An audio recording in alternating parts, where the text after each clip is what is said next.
Hello, welcome to the January 2020 edition of Libraries Connecting Texas check-in call. It's so great to see you in 2020. We have about 15 people on the call and we're ready to get started. We, as usual, are recording and I've actually started the recording already. And Kyle Lewis is here.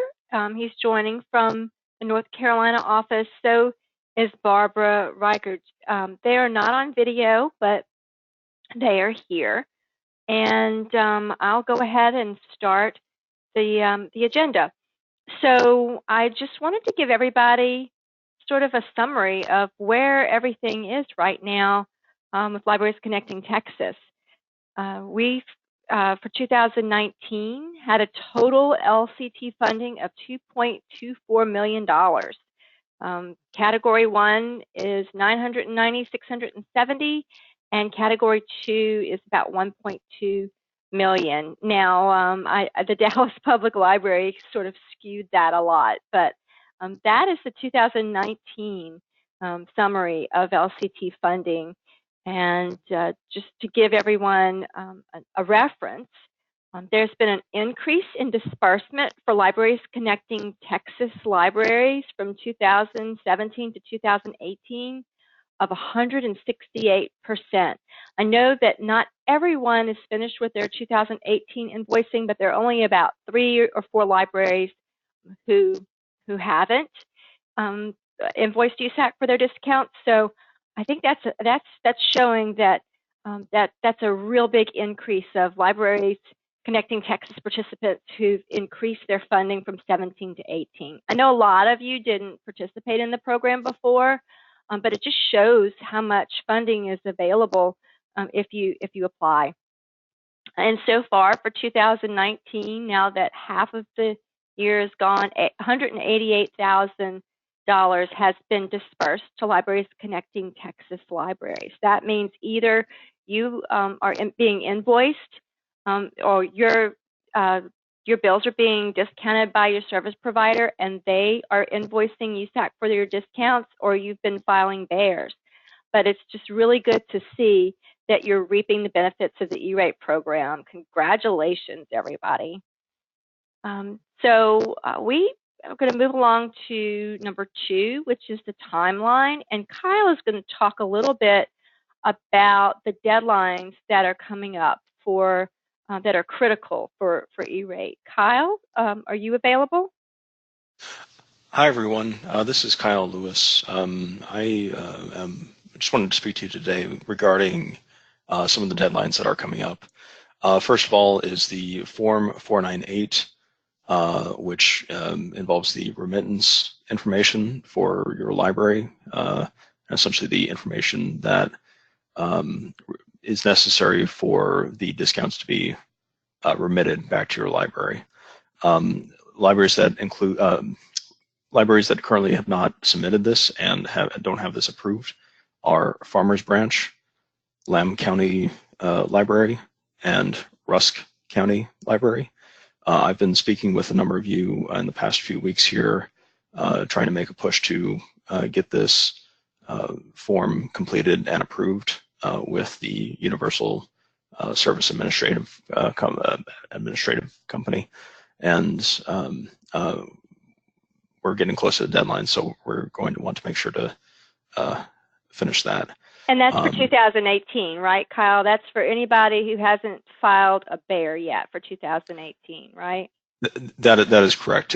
So these libraries have also not filed a BEAR, but additionally, there are a few other libraries that have not filed a BEAR yet, and that would include Anson Public Library, De Leon City County Library, and Hewitt Public Library.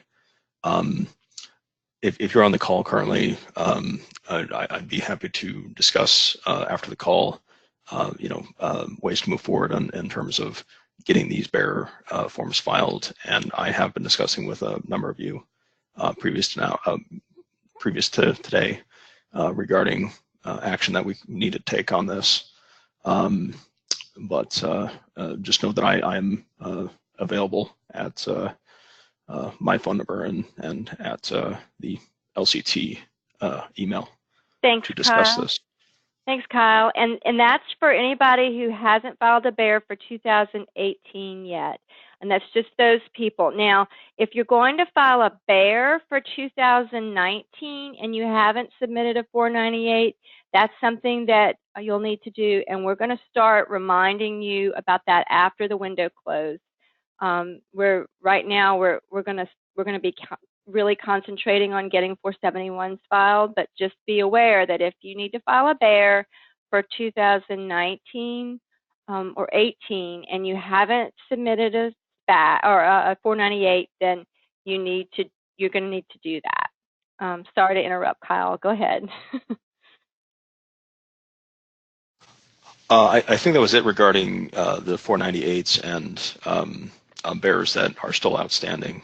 So we're very close to getting all of them. We just want to make sure that we do get all of them by February 25th. So as soon as possible. And I'll be in continued communication with those libraries involved. Thanks, Kyle. Thanks, Kyle.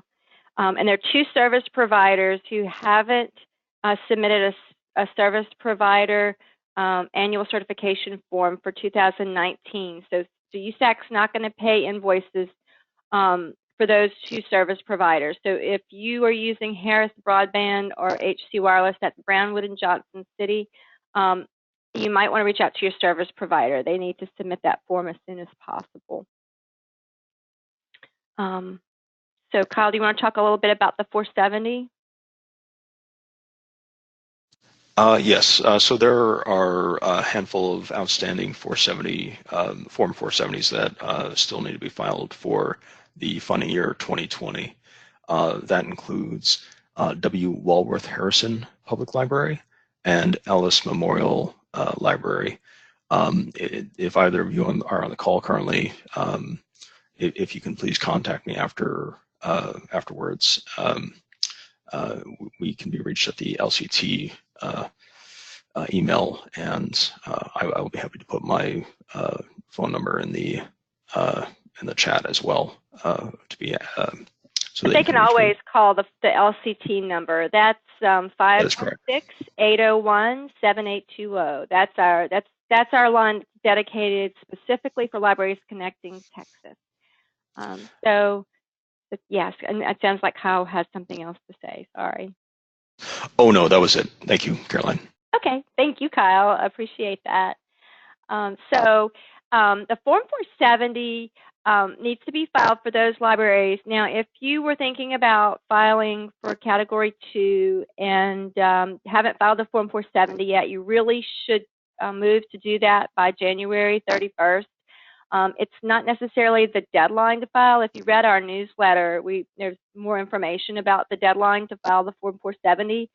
But really, you should be getting the 470 finished by the 31st of January so that you have enough time to evaluate your responses to your Form 470 and enter into a legally binding agreement, which is what is required for E-rate. So now I'm going to unmute everybody. I'm just trying to get an idea of how many of you are planning to file your 471 today. Is there anybody who, I guess, has any questions before we go through the demo of the Form 471? Let's just get, I've unmuted everybody, so if you have any questions, either put it in the chat or speak up. So, Sandra, you're planning on filing today? Does anybody have any questions before we start? Now, if you have a multi-year contract from a previous year, hopefully you have your bill. So the Form 470, we can walk you through the 470, but not today. Right now, we're going to be doing the Form 471. So, Amber, good. You're planning on filing today. I recommend that all of you fill out your Form 471 and then let us review them before you certify, just to double check and make sure it's right. So this is really, we want you to go through and fill out the information on the Form 471, and then we're going to get you to save and share it. And E-Rate Central is going to go through, double check it, and make sure it's ready for you to certify, and then we'll send it for you to certify. So Diane, that's awesome. You file your 471 and you're waiting for someone to look at it to make sure it's right. Okay, if you save and share it, then we'll have access to look at it. So save and share. Okay, so someone wants to know who to put as a summer holiday contact. So I am going to volunteer Kyle Lewis as the summer contact for your application. So you can put Kyle Lewis, and that's K-I-E-L, Lewis, L-E-W-I-S, and you can either put his email address, or I even better, put lct@eratecentral.com, and that way it will go to all of us. So Blake, I wasn't sure where to find the service provider agreement. Is this just our contract we signed? Yes. So your service provider agreement would be the contract that you signed. If you signed a contract in a previous year, we recommend that you also have a bill located nearby so that you can just double check.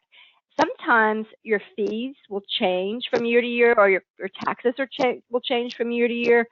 So when we get to that part, I just want to make sure that you double check against your current bill to make sure that your monthly charges are still the same as they were last year when you filed.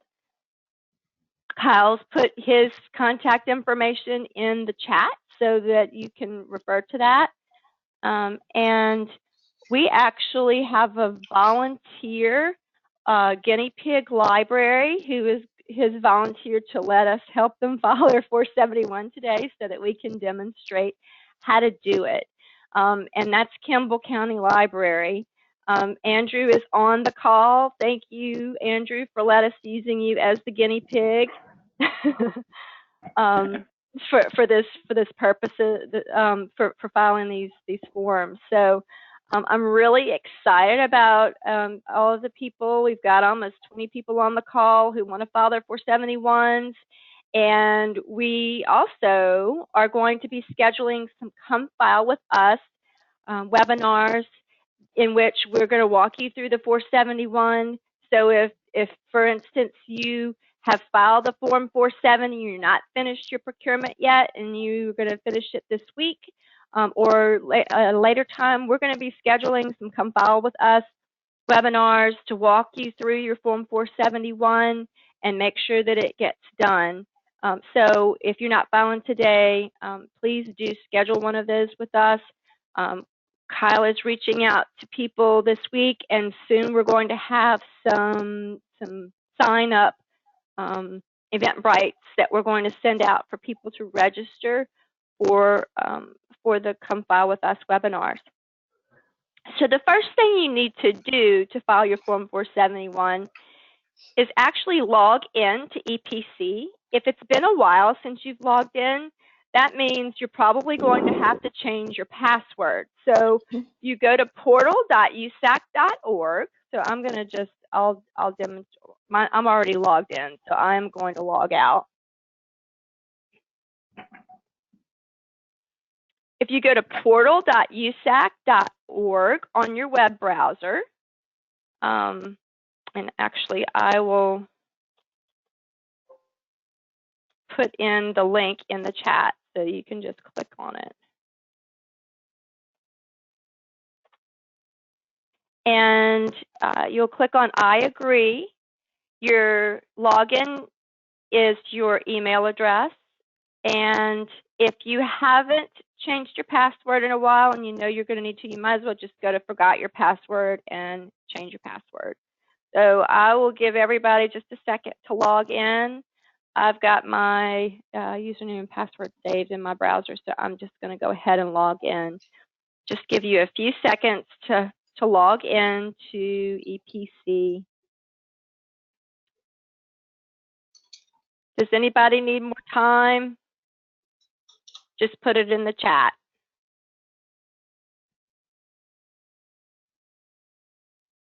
Okay, so we're logged into EPC. To start your Form 471, you would click on the FCC Form 471, but we have started a 471 for almost all of you.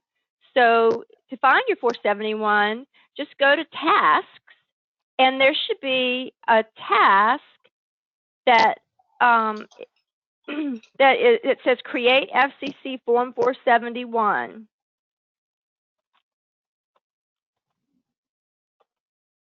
If you are having trouble logging in, just remember your login is your email address. Okay, Amber, you don't have any tasks. If you have already started filling out your form, then you may have saved and shared it. Amber, which library are you? You're Liberty, right?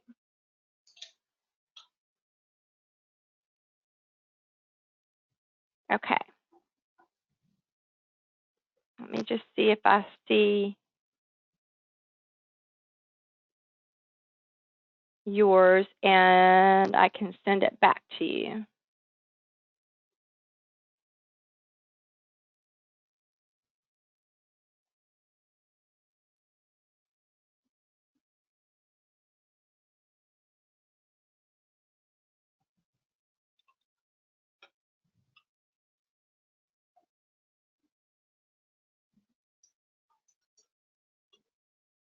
There's City of Liberty right here.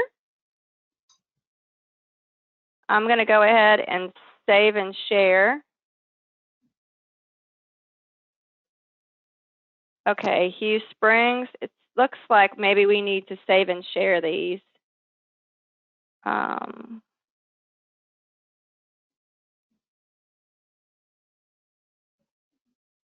Kyle, can you help me out? Sure, I'll be happy to start saving and sharing these. Yeah, if you start saving and sharing all of them. But I found Hugh's. Okay, Longview.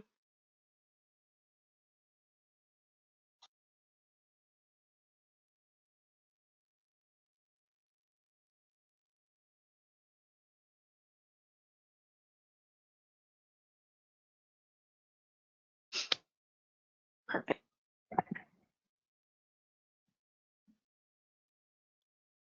Okay. Sandra, which library are you?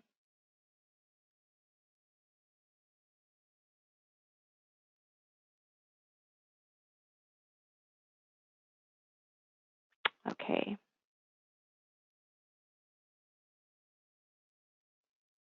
Sorry about this, y'all.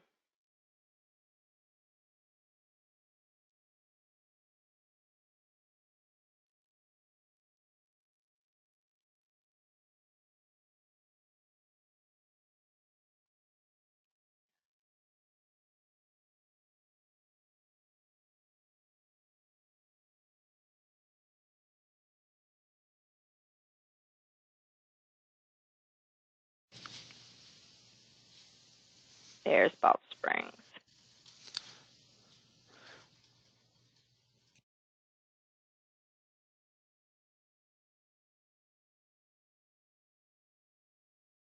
All right, Sandra, it should be available for you now. Olton? I just shared Olton.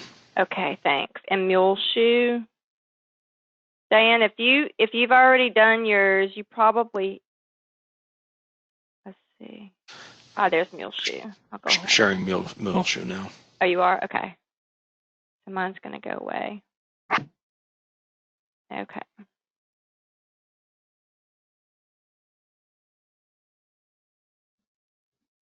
Okay. So I'm going to go ahead and go to Kimball and open theirs. And Kyle is going to be saving and sharing all of the LCT 471s while we're doing this. And there's Kimball.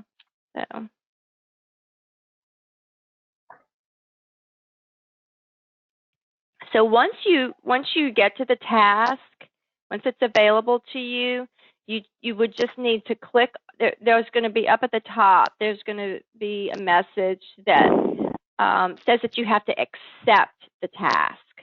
So click on accept once you get the task.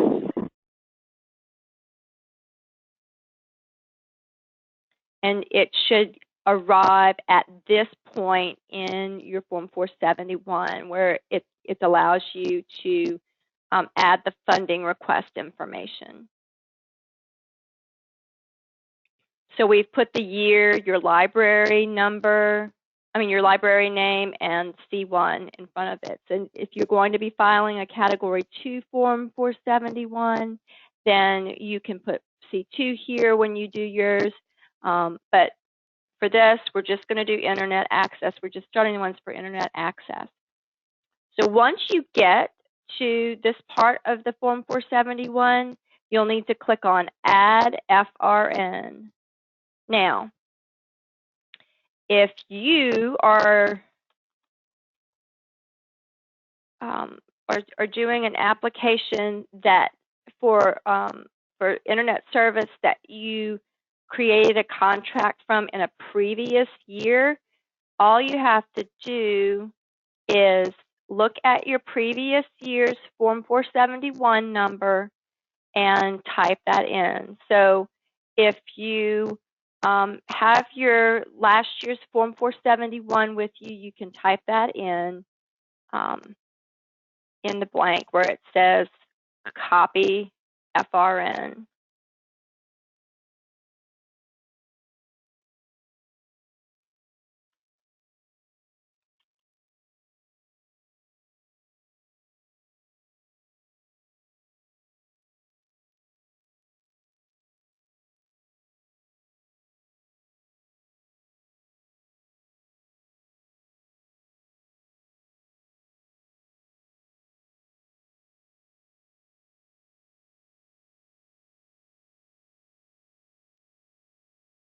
If anybody needs to know what your Form 471 is, your FRN from last year is, we can give that information to you.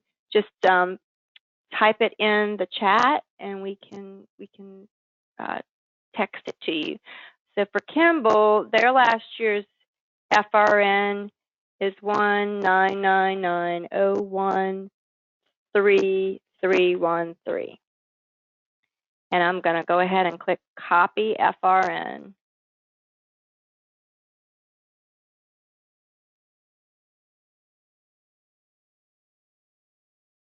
And then it's again asking you to search. You can either search by the Form 471. Okay, Veronica, for your second year continuation, Veronica, are you using the Form 471 that we created for you? Okay, so for Alton, if you need, okay, so if you're using that, then and you need to nickname the FRN, just nickname it Internet Access.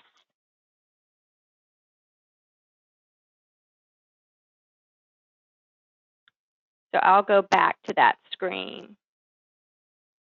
So right here where it says, please enter a funding request nickname here, I'm putting Internet.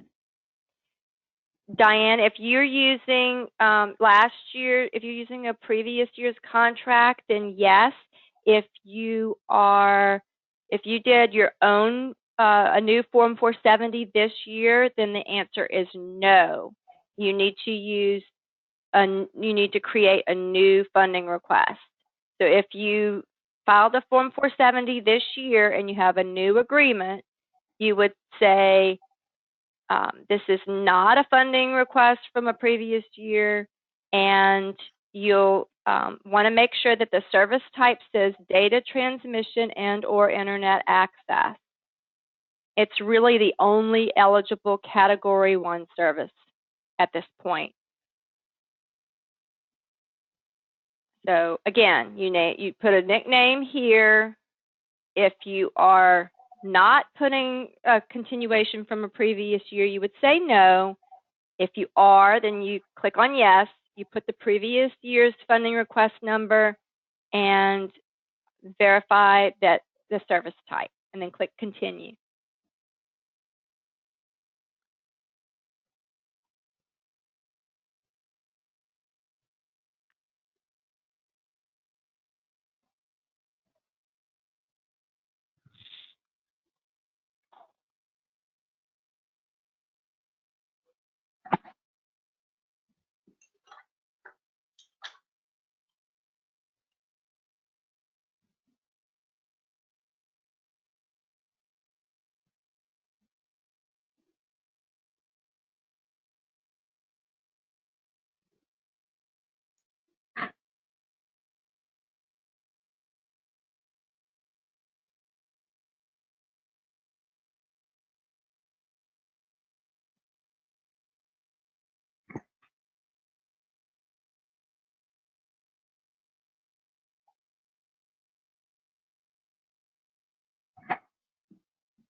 Thank you, Diane. I was muted. I was coughing and I muted myself. Okay, so if you, for those of you who can't find the funding request from last year, I'll pull up a Form 471 to show you how to find it. And I'm going to use Kimball again since they are my current guinea pig. I'm using their certified Form 471 from last year. So if you scroll down to where it says funding request for FRN number, that's the FRN number right here where it says funding request nickname, internet access, funding request number is right here. So find your funding request on your previous year's Form 471, and you can add that number from last year. If you are doing a brand new funding request, then of course your funding request number is going to be generated now. We were creating one. So once you have gotten to this screen, you have to select whether you're contracted or month to month. If you filed a Form 470 this year and you're doing month-to-month service, this is what you would choose. If you are using contracted service, then you would contract. Kimball is using contracted service. They have a 5-year contract. So, Jean, if you're using a brand new request, then it's going to generate a new funding request number. So you would say, no, you're not using a funding request from a previous year, and it's going to ask you what type of service you're using, which would be internet access and data. Do you have a screen that has something on it that you're unfamiliar with? Anybody have any questions right now before we move on?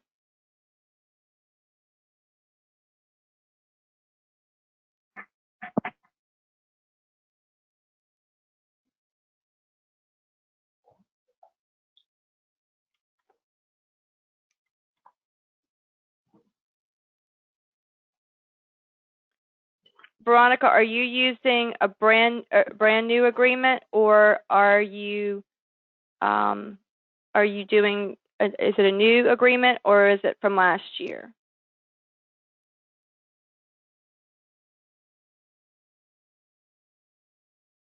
Okay, so if you have a 2-year contract and you signed your agreement last year, then yes, you would copy FRN. And you can look at last year's Form 470 to get the FRN number.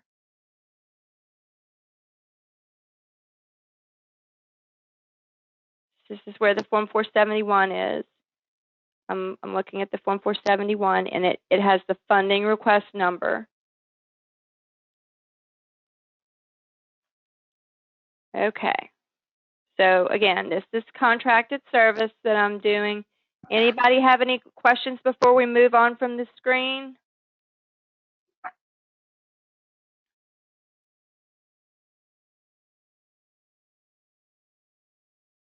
Okay. I'm going to move on, but if you have questions, put them in the text, in the chat. Okay. So then you're allowed to do a search from your contract that should have already been in there. Now, if you have a brand new contract, I need to know. So please put in the text if you have a brand new contract.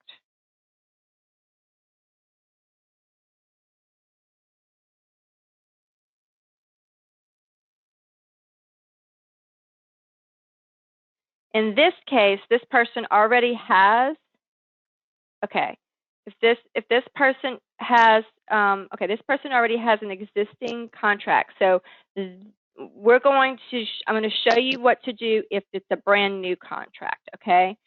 So we're going to leave this screen here. I'm going to right click on news and click on open link in new tab. And there should be another tab that opens behind where you're working that says news. And I'm going to click on that tab.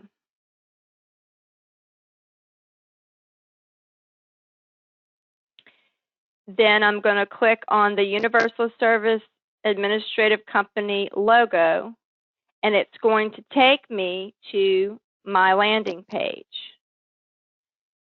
You're going to click on the name of your library. I don't have the same screen that you have, so I am going to do something different, but I wanted to get you to this page right here. You should see, and I'm going to show you, let's see. I'm going to stop sharing my screen real quick, just for a second.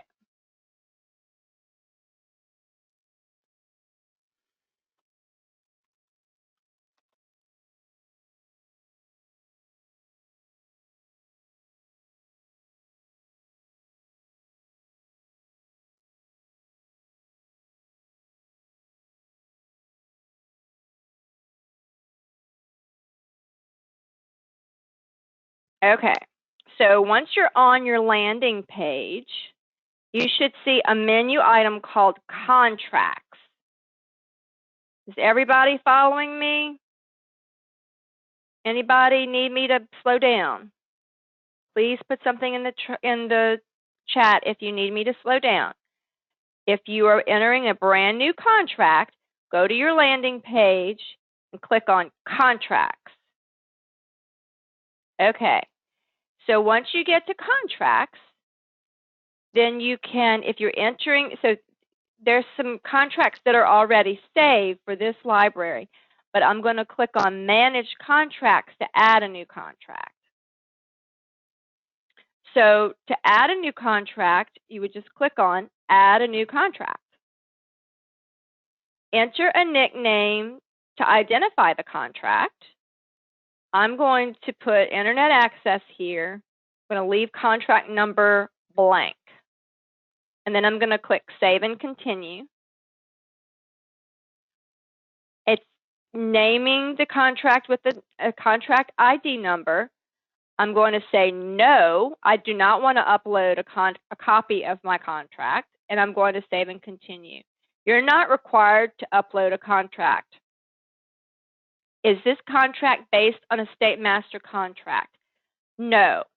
Most of you are filing 470s that are not your own 470s, and you're not using a state master contract. If you are using a state master contract, you should know if you are just have an agreement with your service provider, the answer is no. And no, it's not based on a multiple award schedule. So under contract information, this should be no, and this should be no. Then click Save and Continue. Can other applicants piggyback off this contract? No. And no, it wasn't originally created by another applicant, and you're not piggybacking off of their contract. Then click Save and Continue. So far, these answers are all no. Establishing FCC Form 470. So Was an FCC Form 470 posted for the product and or services you're requesting? Yes. You have to have a 470 for any services that you're requesting from E-Rate. So most of these new ones were not posted prior to funding year 2016 because they were posted in either 2018, well, they were posted in 2019, I'm sorry, because none that have been posted since January 1st should be filing 471s right now. So we're going to say no to this. Yes, there's a 470. You need to say how many responses you received. Many of you received more than one, so you need to put the number of bids that were received here. Some of you only received one. If you didn't receive any and you reached out to your service provider and got a quote, the answer is 1. So if you posted your Form 470, nobody sent you anything, and you said, oh, I need to call my service provider, you call the service provider and they sent you a quote, you would say 1 here. You have to have at least 1. So under how many bids were received, 1, or however many you received, and then you need to enter your Form 470 number. If you don't have your Form 470 number with you, that's fine. It automatically put your bin number in here, so all you have to do down here is click search, and it'll show you all of the 470s that you filed. And look, looks like Kimball filed a Form 470 for basic maintenance and internal connections. They filed a C2 Form 470 this year.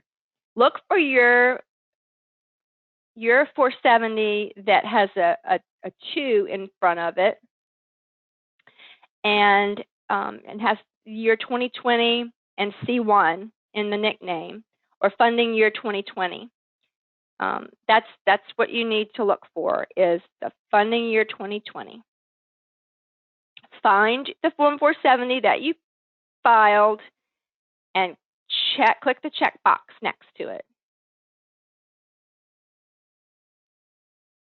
Then click on Save and Continue.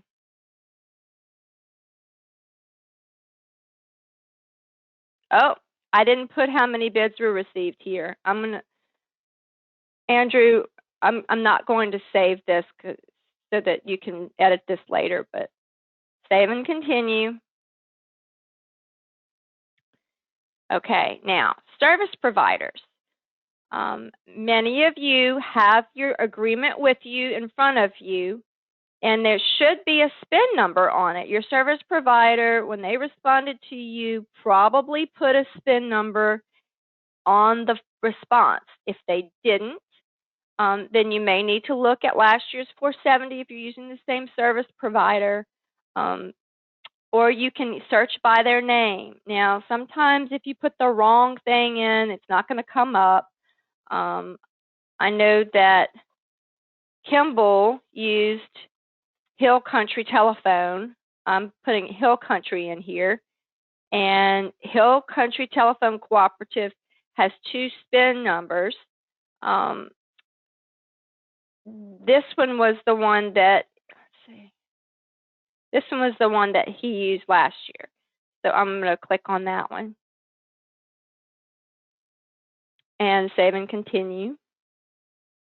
Is this a multi-year contract? So if you are signing if you signed a multiple year contract with your service provider, you'd say yes. If it's just a 12-month contract, then you would say no.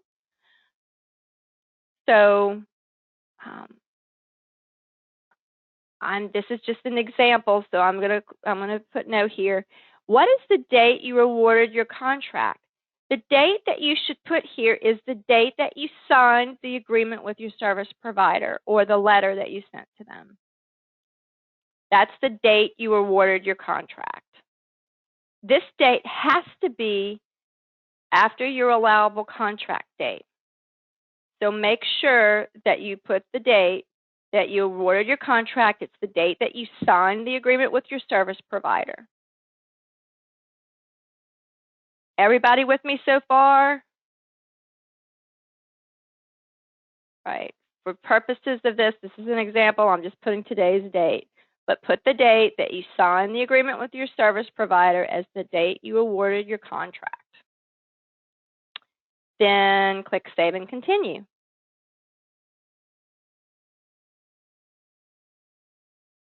Does this contract include voluntary extensions? I don't know. Look at your agreement. If your agreement says that it can be extended, then the answer is yes. If it doesn't say that there are extensions in your agreement, then the answer is no. So yes, if it says it in the agreement, and no if it doesn't. It has to say it in the agreement if you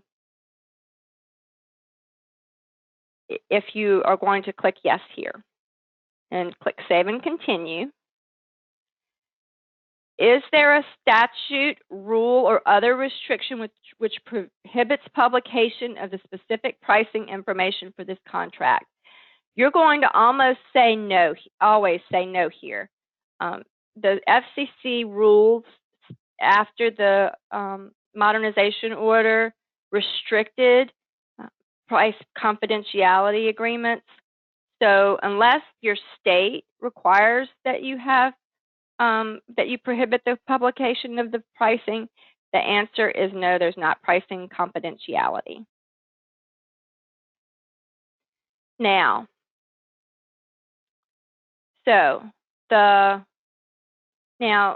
Jossie's asking, did it give you it did ask you for an end date? If it asked you for an end date, then you would, if you have a multi-year contract and it doesn't have extensions, then you would count the end of the contract. Okay, so Diane, yours is 2021.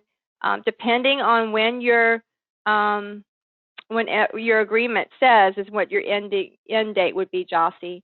You're not sure how many years is your contract? Okay. Okay. So I think everyone is in the same spot now. Let me know if anybody needs more time. If you've entered all of your contract information, click on Complete. I'm not going to do that in this situation because if I do that, you can't edit it. So I'm going to just click on Save and Close for this one. But for you, you need to click on Complete so that you have access to it in your Form 471. So once you've entered your contract information, you can go back up to your tabs and back to your Form 471 that is already in progress. And you can associate a contract here. Now, again, it says you can search by the bin. So it automatically has your bin number in there. So I'm going to just click on Search. And it's going to bring up all the contracts that have been completed for Kimball. Now, you notice that the one that I just did isn't in here. It's because I didn't click Complete. So for this one, we want the, this is created from FRN. So apparently they must have done a spin change for this one. So I'm going to click this one because I think this is the right one. It's the Hill Country Telecommunications spin 143033391. The service start date is 7/1/2020. Andrew, when does your contract expire? You said you had a 5-year. When did it start? Was it 19? So yeah, it started in 2019. So 2021, 22, 23, 24, 25. So it would be June 30th, 2025.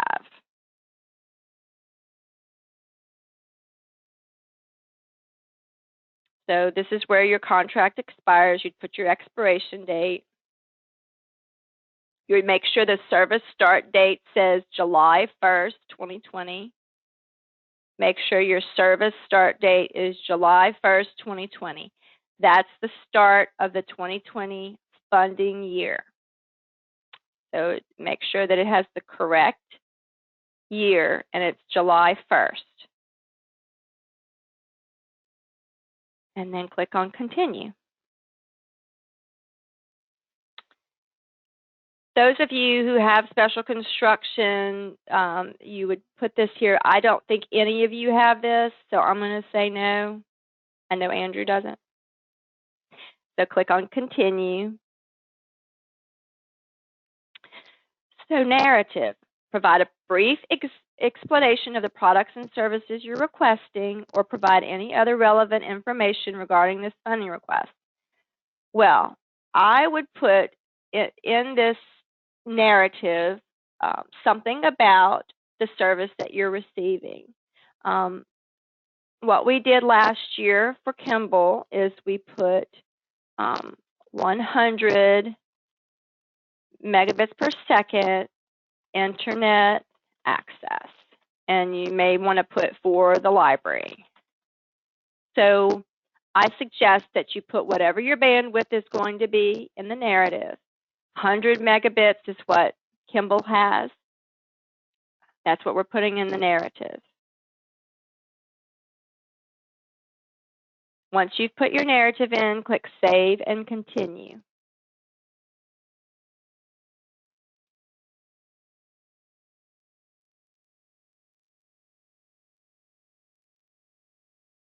Now, you see it's assigned an FRN number here. This is the funding request number.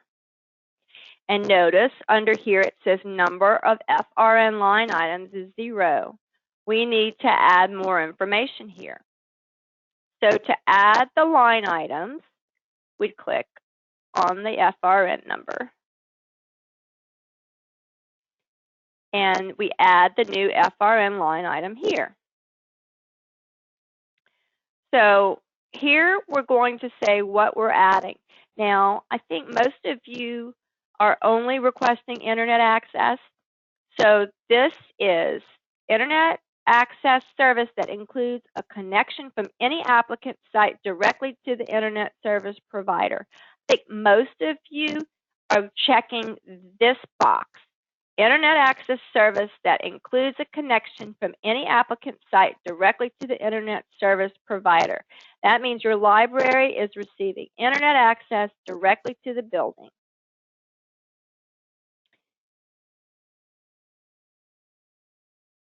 Andrew, you've got fiber, right? Yes, that's correct. Okay, I thought so. And I think most of you are going to have Ethernet fiber if you have fiber.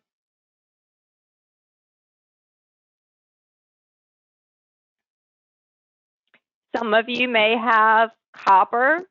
That's if you have a cable service or a DSL service.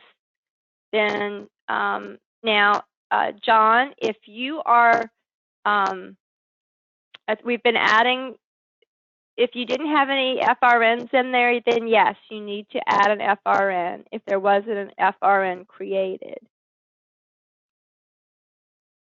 Anybody else got there and didn't find an FRN waiting for them? You just need to add an FRN if there's not one there. But if there is one, then you need to add the information there. In this situation, Kimball has 100 megabits per second, and it's 100 download and 100 upload. Some of you have a different bandwidth upload speed than you do download speed. If you look at your agreement and it has a big number with Mbps next to it, and then it has a smaller number with Mbps next to it, that's your download speed and your upload speed. The bigger speed is going to be the download speed, and the smaller speed is going to be the upload speed. So that's what you need to put here where it says bandwidth speed. Once you've added the bandwidth, you click on continue. Is this a direct connection to a single school library or NIF, that stands for non-instructional facility, for internet access? Yes, this is. Is this a connection between eligible schools, libraries, and NIFs, a service that is a wide area network? No. Does this include firewall services? No. If you do have internet that includes a firewall service, it should be in your agreement. I think most of you, the answer is no. And I think the answer is no for just about everybody on this call about whether or not this is a wide area network. I think everyone's going to be a yes for a direct connection to the internet, and a no and a no. And then click on continue. This is where you put your monthly recurring cost. Andrew, what is on your bill?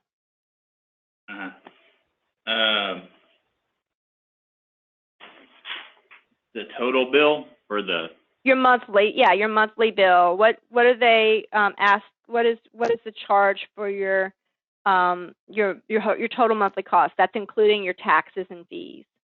All right, let me pull it here.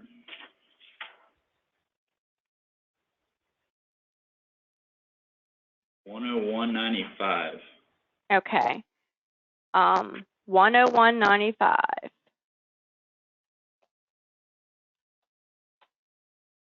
So for those of you who have multi-year contracts, look at your bill, look and see what they're charging you.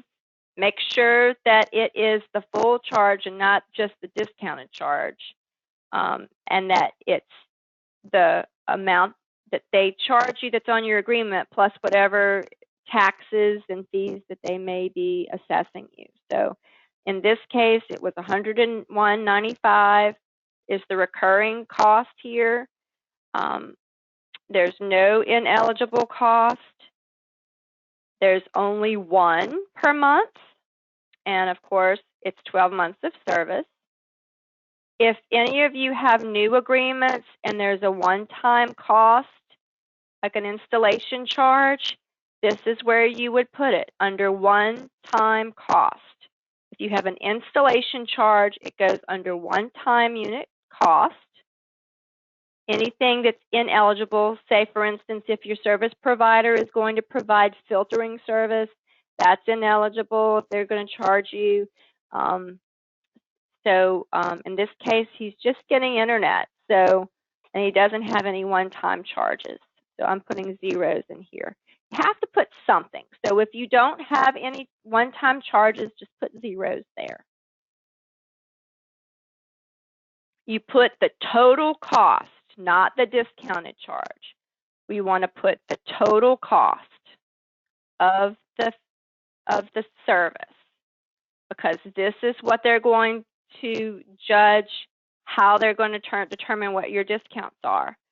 I'm going to show you, like last year for Kimball, he requested $111.21 and times 12, and that was what his annual recurring charges are.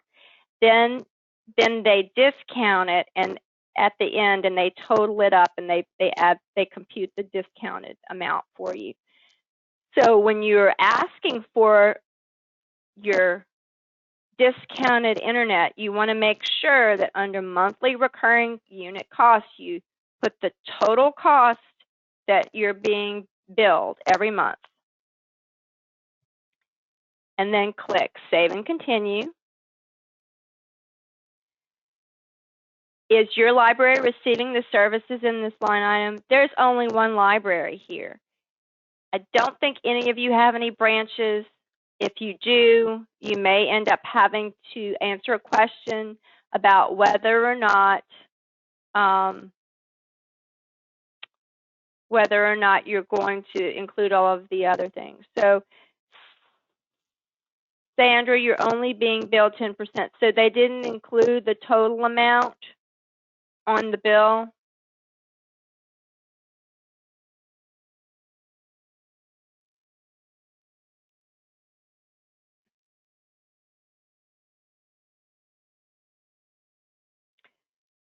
So Sandra, you might need to look at your, okay, so if they included the total amount, then you would need to put the total amount. If it's not on your bill, then you need to look at your agreement, but it should be on your bill. Okay, so once you get to manage recipients of service, a library is receiving the services. There's usually only one library, I think, for most of you. And click Save and Continue. It's going to show you the recipients of service that are listed on your line item. Make sure that's right. Click Continue. Now, we have a funding request, and we have information in the funding request. It's showing that it's a fiber Ethernet. There's no one-time charges, and this is the total eligible FRN cost for the whole year. This is how much she's going to be charged for the whole year. So then that looks correct. And of course, if you were going to have any other services like WAN charges, this is where you would add a new FRN line item. We're only doing internet right now. If you do have WAN circuits that we need to put on a Form 471, then I suggest then you just wait and we'll help you with those. We're just doing internet right now. Click on Continue.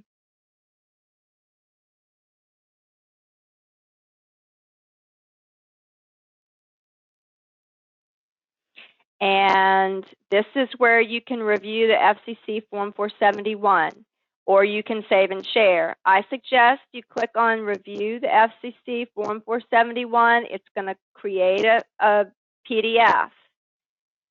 Now, it's going to show up in your tasks. So keep clicking Tasks until it shows up. And it's going to say Certified Form 471.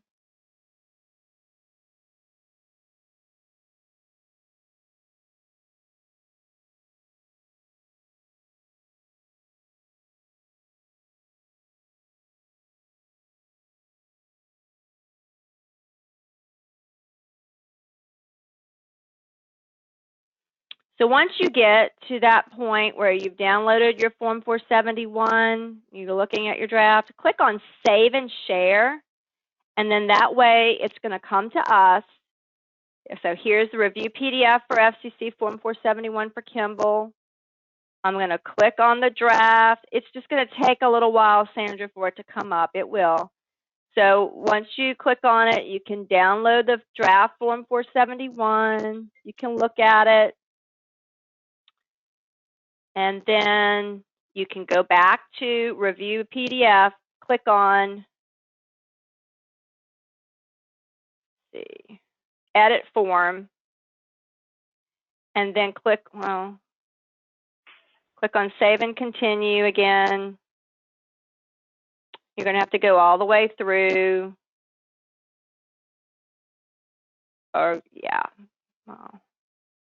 Just get to the part where it says Save and Share, and click on Save and Share right here. Sandra, did it come up for you?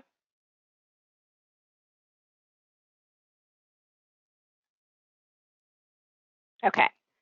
So just, I know it's going to take a couple of screens, but go back, click on Save and Share, and then we can review your Form 471, and we'll send you an email after we've reviewed it, and then you can certify it. You can log in and certify the Form 471. Does anybody have any questions? Is anybody stuck?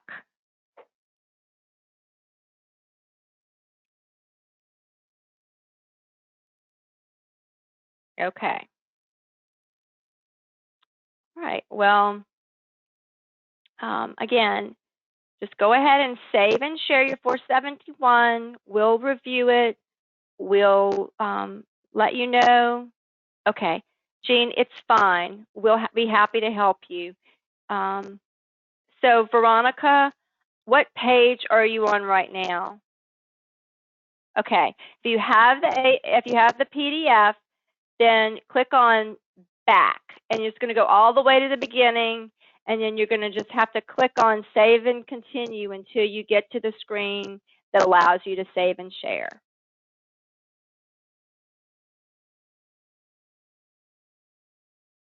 The other option, if you don't want to save and share, is you can just send us the PDF via email, and we'll look at it and compare it with the information that we have, and then we'll let you know if you need to edit anything. But if you save and share, it allows us to go in and look at it and make corrections for you. So just note about that. Anybody else have any questions? Anybody else stuck?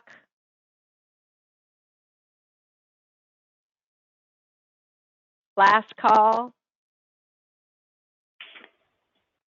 Okay. I hear silence, so that must mean everyone just finished your Form 471 and you're ready for this call to be over with. Okay, so again, our next call is going to be February 27th at 2 p.m. Same link. We've recorded this webinar, and we're going to put it on our YouTube channel, as we always do. And Blake, you're so very welcome. We're happy to do these webinars for you. We're happy to answer your questions. That's why we're here. Again, if you have any questions, please give us a call, 516-801-7820 or lct@eratecentral.com. Thank you so much for being here with us and filing your Form 471. If you didn't get to do your Form 471 today, please schedule a come file with us soon so that we can get this done. We're so excited that everyone started off the year so efficiently, and we're almost finished Form 470. So we're really excited to see what LCT libraries are going to do this year. Thank you for being here, and we'll see you soon. Bye-bye.